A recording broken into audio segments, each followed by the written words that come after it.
course, since the Ferguson, Missouri situation with the violence and the police cranking up the police state there for everyone to see, it certainly brought the issue of the militarization of the police to the forefront. And for better or for worse, there's been some good things that have happened. Davis, California, just recently threw back the MRAP, from what I understand. I don't know what the size of the town is there, Davis, but they got themselves one of these mine-resistant assault vehicles, and they have they've got a time window. The city council apparently has voted to figure out how to get rid of this damn thing.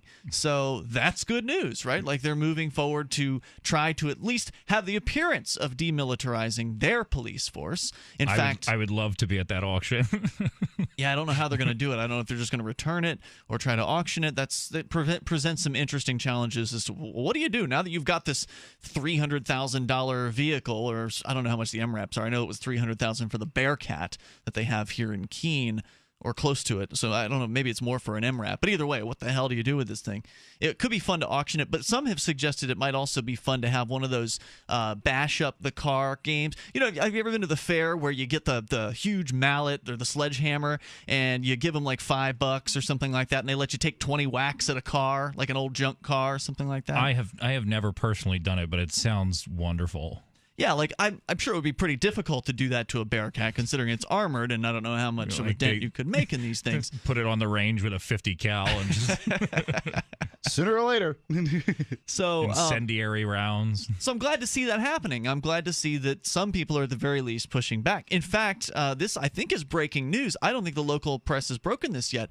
But if you've been listening to Free Talk Live for a little while, or you've been reading freekeene.com, you know that as far back as a couple years ago in 2011, 2012, actually when you were first living here, Chris, we of course were opposing the Bearcat. They were proposing to get this thing from the federal government, this military surplus stuff, this armored attack truck thing, the Bearcat. And they got it, but there was a lot of pushback against it here in Keene. In fact, the Lenco manufacturer that creates the Bearcat, their head salesman was called in to come to a Keene City Council meeting to try to save the sale. They had already kind of figured it was in the bag, but then there was this huge outpouring of opposition amongst the people in the community. But people on the left, people on the right, people all over the place were opposed to this idea.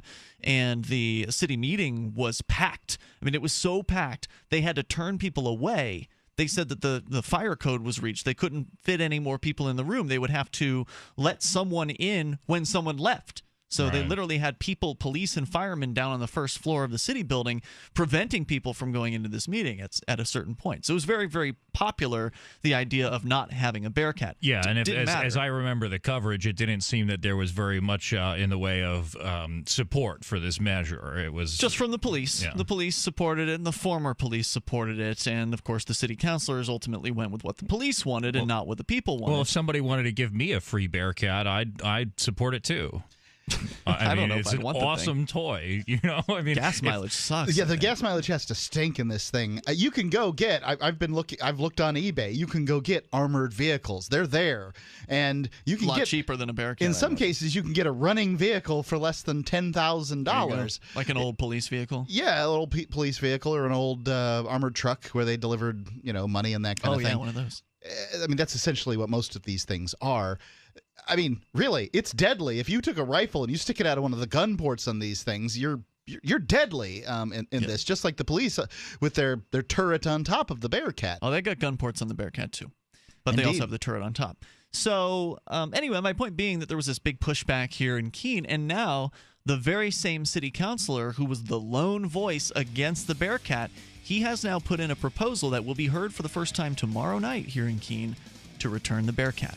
Good. I'm looking forward to that. Yeah, I'm very excited about that. As I love that idea, that's fine, but I don't think it's going to happen. But I would love to see it happened in Davis. I would love to see them paint it pink. It's a different situation now. Now America's to some extent more awake to the militarization of police, and I think this counselor's smart for doing this. There's more coming up here, and we'll fill you in. Free Talk Live. You take control. Free. So what I was talking about a moment ago is this idea that at least it seems as though awareness about militarization of the police has increased. I don't know if it's penetrated all of the population, but it's certainly some people are more aware now as a result of the way the police were behaving in Ferguson, Missouri, and all the news coverage that was coming out about that, and they're abusing people and being awful, as they generally tend to do.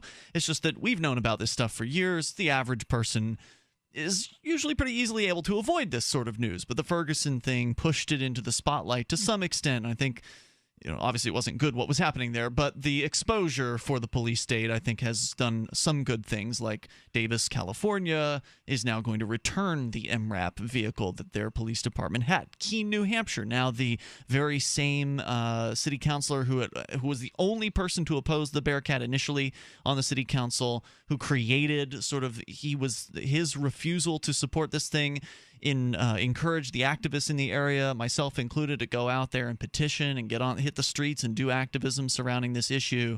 And now it's back. Now he's bringing it back. So I'm very excited to continue to report on what goes on there. Let's go to Chris. He's in Connecticut, calling from the police state of Connecticut. You're on Free Talk Live, Chris. Yes, sir. Hey, good to talk to you all. Hey there. You're on the subject of Bearcats before and what to do with them. I agree with Mark's philosophy that you should paint them red and probably give them to the fire department. And it is a shame that we can't trust our policing forces because, if I had some kind of tactical group, I would probably want some kind of armored vehicle to do my job if it was just preserving life, liberty, and property, Yeah, I don't personally have my problem is that law enforcement as it stands just can't be trusted with the powers that it already has, so why give them more weapons? I don't personally have a problem with the idea, the militarization of the police is something that I've sort of not wanted to chime in on, because if I were to hire a protection agency of some sort, I'd hire the most heavily armed protection agency. I'd hire the baddest guys in town. I barely even trust the state and town fire departments at this point because they're so affiliated with the police. But sure. If I may also continue on the Bearcat subject. Please. Yeah, just 1 second before you go on, I want to talk about the painting it a different color. Because I think that the issue of militarization with the police, it's an attitudinal thing. It's you got guys in there that are, hoo-ha, we're G.I. Joe. And many of them, some of them have gone and served in the military. Some of them haven't either. They're just playing guns and cops and robbers. And the last thing you want to do is give somebody like that a vehicle that's painted black, army green, desert tan. But Hello Kitty pink, on the other hand. Right, Hello Kitty pink. What that does is that gets them right in the soft spot, right? It makes them feel less of a man. Are you kidding me? We got to drive around a pink armored vehicle. Yeah. What do you care? This is supposed to be about protecting life and limb here. This is supposed to be about stopping bullets. It'll stop bullets just fine. I hear you on the pink. But the red is obviously more of a realistic idea that might actually work, and the suggestion might actually take. I think if you firefighters need bulletproof vehicles for. I think if you painted the Bearcat pink, that what you'd have is greater acceptance of the Bearcat within the community, and I think that would be a worst case scenario. Please sell me the Bearcat for $10,000, but I'm just stretching it. Chris, I know you had more comments. Hang on, we can bring it back here in hour number 3, which is coming up next. We're talking about the police state. The toll-free number is 855-450-FREE. That's 855-450-3733. You can join us online over at freetalklive.com and enjoy the features that we have waiting for you there. This music just keeps on going, doesn't it? There it goes. There it is again. Still there. A little more. Anyway, you can join us online, freetalklive.com. You can also, there we go, thank you very much. You can join us via Skype. The Skype username is lrn.fm. Feel free to connect with us that way if you like. With you in the studio tonight, Ian here. Cantwell. And Mark. We bring back Chris. He's calling from the police state of Connecticut. He had some comments about the Bearcat, which stands for ballistic engineered armored something attack truck. Anyway, it's a nasty little armored personnel carrier that has a gun turret mount on the top, gun ports, multiple gun ports out the sides.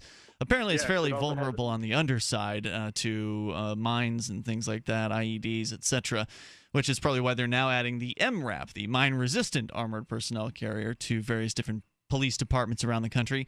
We've seen some good news recently with Davis, California. The city council there actually voting to return their MRAP. But, Chris, you had some comments, so go ahead.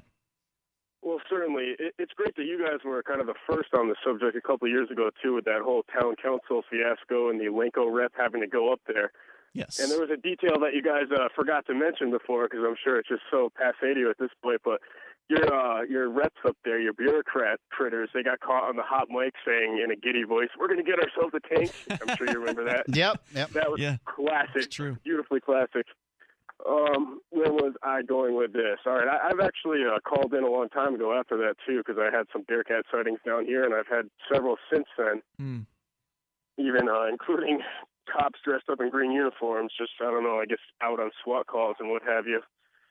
So they definitely love to parade them around down here in the various towns. I'm sure they got a few of them. Sure, it was in Connecticut. I don't know if it was you that called about it, but I think it was a college in Connecticut where some kid had a Halloween costume on from over the Halloween weekend last year, and the police literally swarmed into this place and evacuated an entire dormitory full of students at gunpoint, had them running down the stairs, while men with fatigues and guns were trained on them. And it was just a ridiculous, outrageous response to something that wasn't even a threat to anyone whatsoever. Yeah, I saw some of those videos. They were horrific, the way they pointed their M16s at kids in dorm rooms. Yep. Free Talk Live, 7 nights a week from 7 to 10 Eastern, live on the Liberty Radio Network at LRN.FM.